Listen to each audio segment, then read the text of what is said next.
Hindi na lang lumang passport ang kailangan para makapag-renew ng passport. Kailangan na raw ulit magsumite ng birth certificate ng mga aplikanteng wala pang e-passport. Hirap na naman. Imbis na pasok mo na lang yung old passport mo.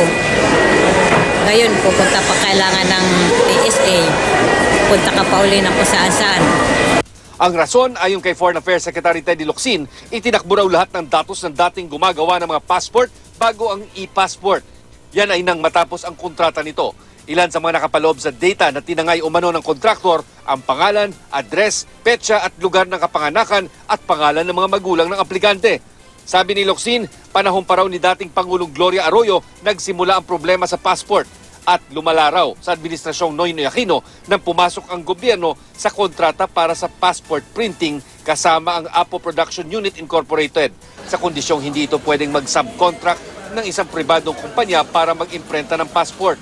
Pero ginawa raw ito ng Apo at kinuha ang United Graphic Expression Corp or UGEC. Paliwanag ni Michael Dalumpines, ang chairman ng Apo, kinuha raw nila ang serbisyo ng UGEC para tulungan sila sa funding at pagbili ng ilang supplies, pero hindi para sa pag-imprenta ng passport tulad ng aligasyon. At nasa kanila rin daw ang lahat ng impormasyon at data ng mga may e-passport na. Walang nawawalang data gaya ng inaakala ng iba. Yung ginagawa ngayon ng Apo is the e-passport. Kung ano lang yung ipinasa sa amin ng Central Bank, yun lang yung nasa amin. Ang Apo naman talaga ang nagpiprint ng passport, hindi yung aming joint venture partner.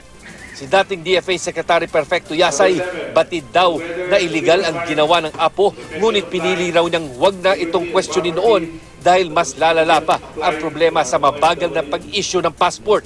Gayunman, naniniwala raw siyang walang tinangay o ninakaw na data ang dating French contractor na Overtour gaya ng sinasabi ni Locsin.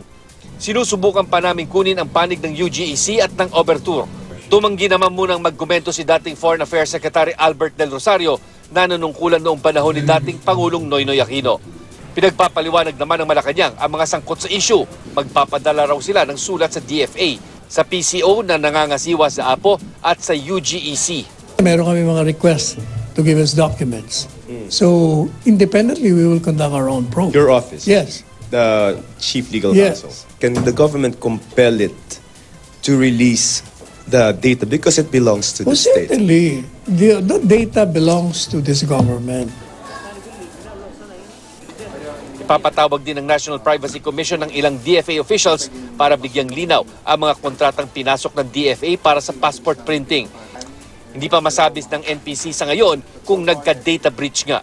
Ang mahalaga po dito ay matukoy sino ba ang controller, no? Sino ba nagko-control? Dahil nasa kanya po ang obligasyon at responsibilidad, no, na pangalagaan ang impormasyon na ito.